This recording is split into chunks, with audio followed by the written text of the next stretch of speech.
KW Continente presenta los análisis y comentarios del ingeniero José Isabel Blandón y Fernando Correa. Muy buenos días, Panamá. Hoy es lunes 14 de junio, un día en el que empezamos pasados por agua. Entonces hay 400 viviendas afectadas en todo el país. Hay sitios anegados también a lo largo y ancho del país. Así que, pues, a manejar con cuidado porque la lluvia viene. Un día en el que más de 800.000 estudiantes regresan a clases después de sus vacaciones de fin de primer trimestre. Bueno, el problema de las bolsas, el gobierno se desvincula a través de una carta firmada por varios miembros del gabinete. Ya hay un detenido en este escándalo, igual que ya hay un detenido en las investigaciones de vacunación express. Un falso médico, una especie de sepulturero que se hacía pasar por doctor. Bueno, 1.000 millones de vacunas ha anunciado el G7 para los países más pobres del mundo, en un momento en que Israel tiene un nuevo primer ministro, Naftali Bennett, es la persona, con una biografía bastante interesante. Atención, porque Copa América arrancó, pues con muchas luces, muchas sombras y pocas luces, un partido totalmente deslucido de Brasil con una diezmada a Venezuela y de Colombia, ganando agónicamente a Ecuador. Ayer en los dos partidos inaugurales con una cancha desastrosa. Bueno, además que si ya que estamos por Sudamérica, en Chile, pues la izquierda del centro arrasa con las elecciones de gobernadores, incluyendo una estrella ascendente de la izquierda radical de la derecha, del Frente Amplio, que pierde en esta elección. También arrancó la Euro 2020 y, bueno, temas del COVID, preocupante. Ayer, pues 8.1% de grados de infectación, dependiendo de las pruebas que se hizo, 715 nuevos casos y en ascenso los números. Don José. Buenos días, Fernando. Buenos días. Buenos días a toda nuestra audiencia que nos sigue en KW Continente Radio y en Next TV, Canal 21. Un lunes, y vaya lunes, que nos espera. Mucha lluvia, muchos apagones, muchas fluctuaciones de voltaje. Ayer entre los apagones y la gente escribiendo qué está pasando, bueno, lo que está pasando es lo que está pasando. Un servicio eléctrico muy deficiente, altamente frágil. Es lo que quiere corregir el presidente Cortizo. Ahora le hablo un poco sobre el sector eléctrico. Tengo una carta aquí de los representantes de Engie Power contestándole a los señores de la Cámara de Comercio. Ahora le hablo un poco sobre la transparencia, porque yo sí creo en la transparencia. Creo, de verdad, 100%. Pero algunas cosas importantes en el mundo. Y déjeme salir primero del COVID para ponérselo en la mesa, porque hay muchas cosas en la vida política que debemos mirarla, Fernando, te decía esta mañana, con un espíritu amplio, con un espíritu crítico. He notado que comentaristas, analistas, políticos, militares, tienen una especie de pereza intelectual. Una persona a la que yo siempre consideré con un nivel de formación como Sabrina Bascal, he encontrado como una especie de pereza intelectual en sus análisis. Ahora se los voy a explicar por qué. Los simplismos no explican la complejidad. Lo primero que debe saber Sabrina Bascal es que no hay generación espontánea en los procesos sociales y políticos. No hay. Son el producto de la acumulación de problemas. Y entendiendo lo complejo de la situación, debía ser más humilde esta conversación que tuvo ella con el periodista Dante Dolfi, Sí. en la que decía que él tenía menos tweets que ella. Y quiere decir que si Fernando tiene menos seguidores que 30.000 seguidores, yo tengo 5.000, todo lo que él diga tiene mayor valor que lo que yo estoy diciendo. Un argumento, Sabrina, vale por encima, está por encima. Un argumento vale por sí mismo, no necesita de ningún seguidor. Vale simplemente analizar los argumentos. Mucho simplismo, Fernando, y el simplismo nos va a llevar a cosas difíciles. Bien, miren lo que está pasando en el mundo, Fernando. En el mundo, y parto de nuestro entorno, entre Colombia y Costa Rica, la situación de nuestras fronteras, Fernando, sigue siendo complicada. Si tenemos los números de Colombia, por ejemplo, y comparamos los números de Colombia y de Costa Rica, Fernando, ¿se lo tiene por ahí? Bueno, Colombia ayer pues amaneció con, bueno, hoy amanece, perdón, con 179.790 casos activos. Ayer 79.790. Nosotros amanecimos con 8.827. 20 veces más que 20 veces más. Ayer tuvo 28.519 casos y 586 muertos. Mire por dónde va. A montarse en los 600. Va para 600 muertos de los 300 que tenía. Y Costa Rica amanece hoy con 74.383 casos activos. No llevaron contabilidad de cuántos nuevos casos hay el fin de semana, con 4.322 fallecidos. 9.5 veces más que nosotros en términos de casos activos. Esa es la condición. Ahora fíjese la global, en el mundo en general.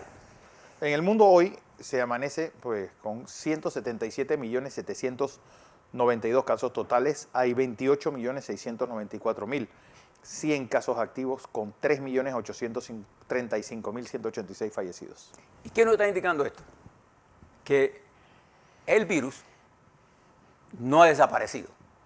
Al contrario, ¿no? Hay el peligro de nuevas variantes. Le hablaba de la variante Delta, una de las que más preocupa ahora en los Estados Unidos. Le hablaba de otras variantes, aquella que salió en Vietnam, que es una fusión, para llamarla de alguna forma, del ADN molecular del virus de la variante de Inglaterra con la del India, que en teoría, igual que la Delta, tiene mayor nivel de capacidad de reproducción. Entonces, esas son amenazas que están sobre el mundo. Si usted ve Brasil, ve la situación de Argentina. 1.137.811 casos totales. Brasil tuvo ayer 36.932 nuevos casos con 1.100 fallecidos. Pero usted tiene más de 1 millón. No, 1.137.811 casos activos. Ok, activos. En total tiene... Activos tiene 17 millones. Activos en eso. En total son 17.419.000. Ese es activo en Brasil. El activo en Brasil. Y ese es el presidente que salió por ahí en una moto y que le pusieron una multa. No le importa. ¿Qué le parece? Chile, a pesar de tener los niveles de vacunación, tuvo que encerrar a Santiago. 46.579 casos activos en Chile. Y si usted mira en el mundo, leía en Uganda, la situación de Uganda es seria sin vacunas. Sin vacunas para enfrentar esto. Eso llevó a que el tema de vacunas se ha convertido en un problema, no solamente en nuestro país, en todos lados del mundo es un problema. La vacunación está muy lenta a nivel global. Y eso hace que los Estados Unidos propuso 500 millones de vacunas que va a donar y Europa va a donar 1.000 millones. 1.500 millones de vacunas para distribuir en el mundo. Eso nos llevará al 2022. Total. Sí. Entonces, ¿qué tenemos que hacer nosotros? Prestar atención a lo que está ocurriendo. Los números de nosotros están indicando una alerta que está dándose por los incrementos. Afortunadamente, nuestro proceso de vacunación, nuestro proceso en general, marcha bien. Marcha bien.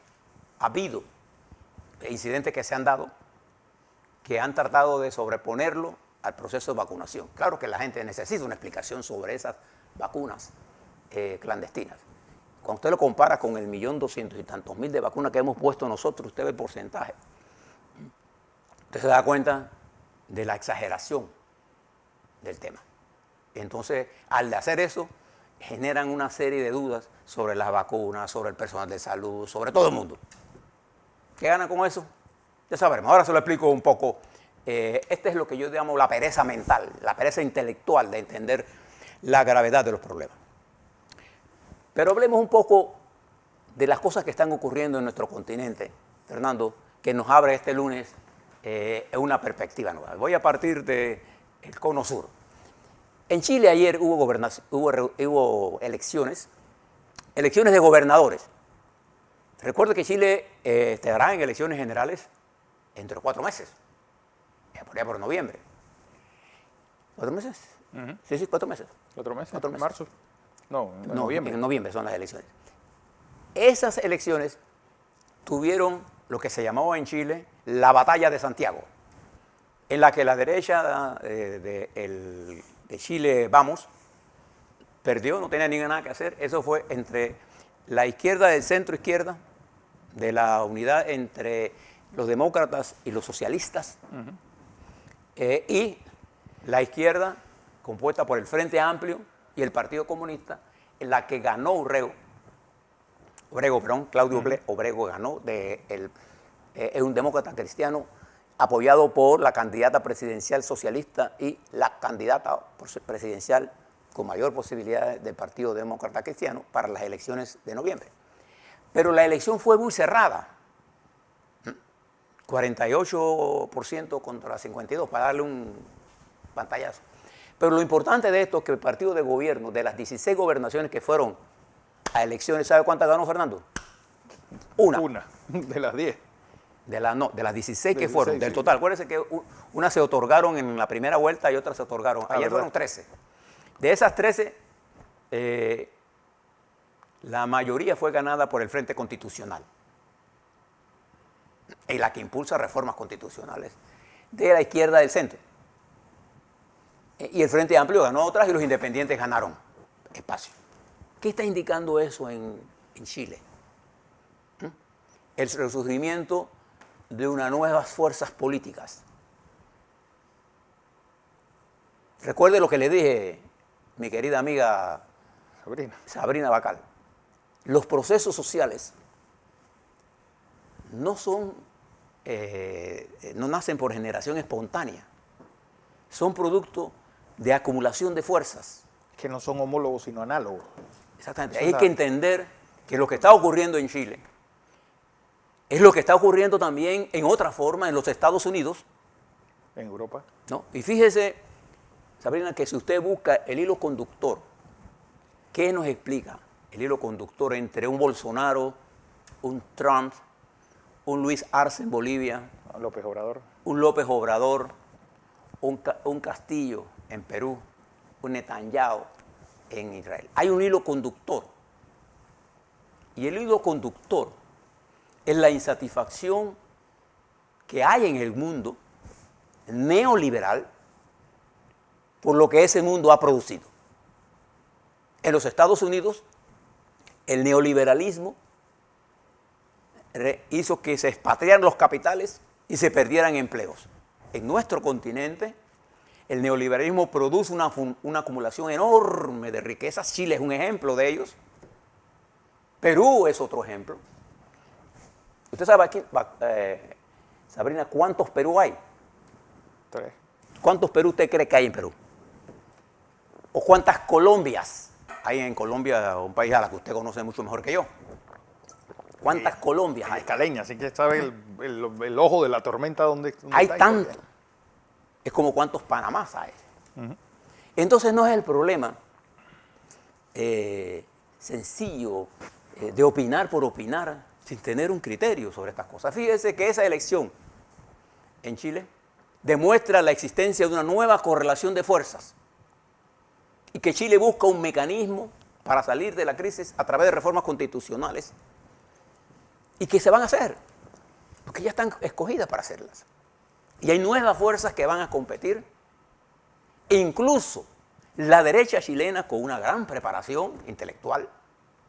Ayer escuchaba a uno de ellos hablando con un nivel de... y hay que prestarle atención, no es porque usted... el argumento vale por sí mismo.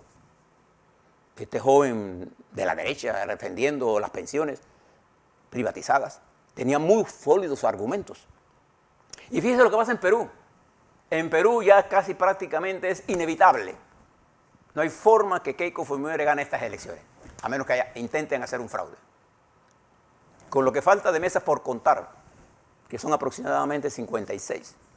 Y de esas 56 usted lo multiplica por 250, asumiendo que todos sean de Fujimori, hay 9.000 votos, 9.500 votos.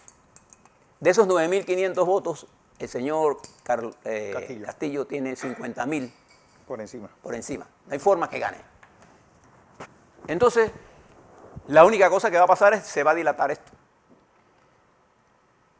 Pero bueno, de que ganó Castillo... Hay que ver la carta enviada por los expresidentes el viernes, de los cuales hubo 2 panameños, Mireya Moscoso y Ernesto Pérez Valladares, pidiéndole a la organización electoral peruana que no proclamasen a Castillo hasta que se deslinden o ya se cuenten todo y se se vea cuáles impugnaciones ha habido. No, en Perú, no importa lo que digan los presidentes, en Perú, cuando esto llega a un punto en que no importa qué va a pasar con las impugnaciones pendientes, es inevitable lo que va a pasar. Sí. No hay forma de decir que porque faltan 10 votos. No, ya la diferencia que hay en votos disponibles, porque ya ha contado todos los votos en el extranjero que favorecieron enormemente a la señora Fujimori, ya la demás se va a comportar como se ha comportado el mal. Y no hay forma de que lo que falta por contar sobrepase la diferencia. Ya. Recuerde que Pedro Pablo Kuczynski ganó las elecciones con menos que eso. Entonces, yo creo que es inevitable ya. Si usted mira ese proceso electoral allí, entonces hay mucho simplismo.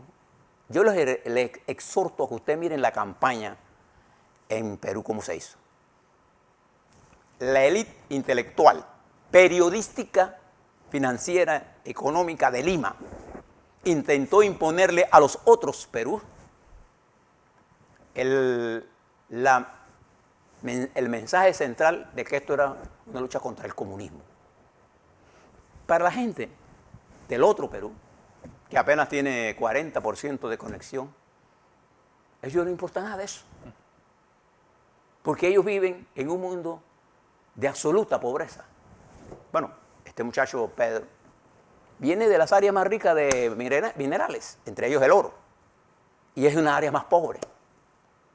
Entonces el voto de los otros Perú, diferente al voto de la Lima, del desgaste, no fue suficiente. Y fíjese, trasládese ahora a Israel. Ayer hubo votación y Netanyahu fue sacado del gobierno después de 12 años consecutivos, y sus declaraciones fueron tan duras que el propio partido Likud tuvo que sacar un comunicado el domingo para contradecir, en cierta forma, a lo que estaba diciendo Netanyahu, de que no importa qué pasara, si había mayoría, el partido Likud iba a respetar la institucionalidad e iba a hacer un traspaso de mando democrático, como siempre lo ha hecho Israel. Pero la lectura que tenía Netanyahu del problema era un problema del poder. Y él no se ha dado cuenta que la gente estaba cansada de él y de sus políticas. Si usted se va a los Estados Unidos, la democracia norteamericana fue duramente castigada por las imprudencias del presidente Trump, que ahora cada vez sabemos más cómo él llamó a las empresas para que le dieran información contra los periodistas, congresistas, para investigarlos. Cómo utilizó el Departamento de Justicia en el más claro elemento del lawfare para su propia gente. Entonces la democracia norteamericana estaba en peligro. ¿Te recuerdas cuando esta joven periodista nos dijo a nosotros que el señor Biden era un dirigente viejo, senil? En Clink. Débil. Mire cómo brilla Biden allá en Europa. Europa, Y qué valentía. Pareciera que fuera no el rookie, el primero que llegase. Pero él sabía lo que estaba haciendo, él sabe lo que está haciendo. Entonces, creo que si nosotros no entendemos lo que está pasando en el panorama internacional, mire Colombia, la élite colombiana, que no es la élite financiera, económica, nada más, la élite periodística, la élite intelectual, con pereza para entender la complejidad, se ha dejado absorber por el uribismo en una teoría simplista. Aquí el problema es Maduro, aquí el problema es el chavismo, no es la desigualdad de Colombia, no son las arbitrariedades del uribismo, no son la desigualdad que reina en un país donde el 44% de la pobreza arrasa, en donde los jóvenes no tienen empleo y no tienen nada que perder.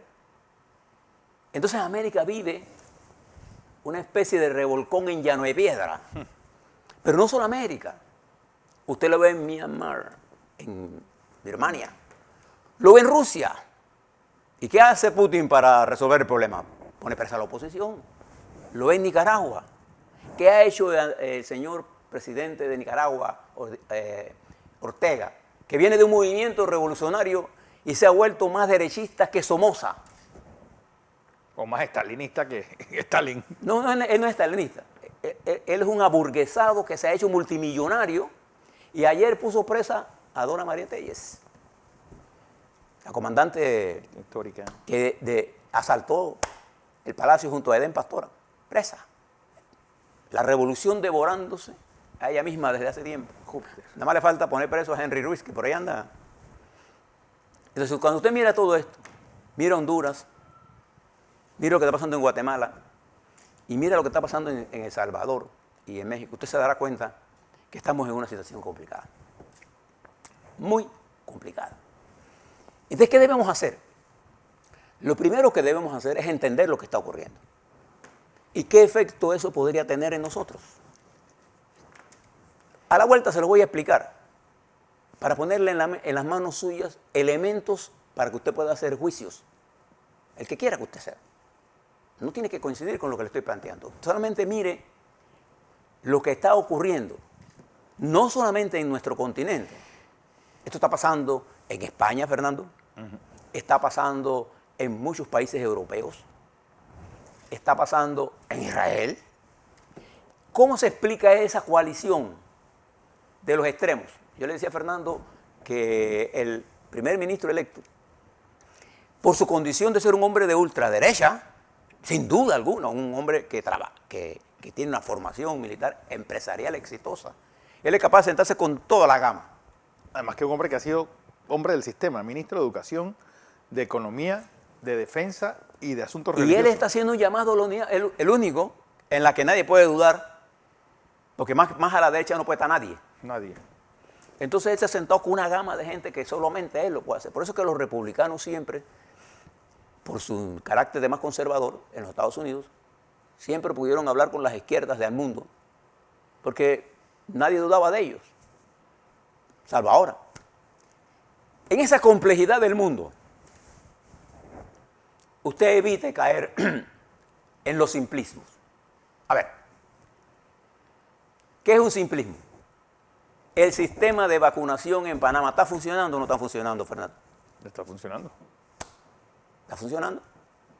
¿Hubo elementos negativos? Sí. ¿Qué tenemos que hacer? Investigarlos. Investigarlos. ¿Y qué tenemos que seguir? Continuar la vacunación.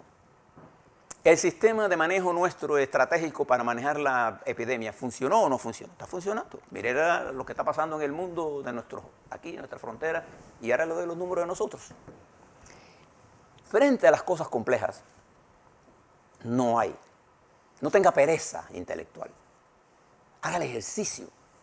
Esto es muy complejo. A la vuelta quiero hablarle sobre COVID Panamá, Fernando. Le voy a leer el comunicado de NG Power dirigido. Le voy a hablar sobre, fíjese la similitud entre Perú y Panamá. Le voy a dar un ejemplo histórico. Nadie que le haga análisis sin ver el entorno. Usted recuerda, Fernando, octubre de 1968. Sí. Se dio un golpe En Perú. en Perú el 3 de octubre. Por Alvarado. Velasco Alvarado. Y en Panamá el 11 se dio un golpe por la Guardia Nacional entre Boris Martínez y Omar Torrijos. Alvarado empujó una reforma agraria, Torrijos empujó una reforma agraria, los procesos se divorciaron. Pero ¿por qué surgió Alvarado? Y surgió. ¿Usted recuerda el 68 en Panamá? Caos. Pero el golpe en Panamá no tenía un objetivo estratégico, tenía un objetivo de protección de la institución. En Perú el golpe tenía un objetivo estratégico. Era recomponer, según ellos, las grandes discrepancias que había en ese Perú, Sabrina, de los muchos Perú. Y los militares hicieron una reforma agraria. Y nosotros hicimos una reforma agraria. Le voy a hablar sobre eso. Y le voy a hablar sobre las consecuencias de no entender lo que está ocurriendo. Y por qué las organizaciones internacionales financieras sí la entienden y nosotros no. Y nosotros no. A la vuelta. Así es. Eso y más.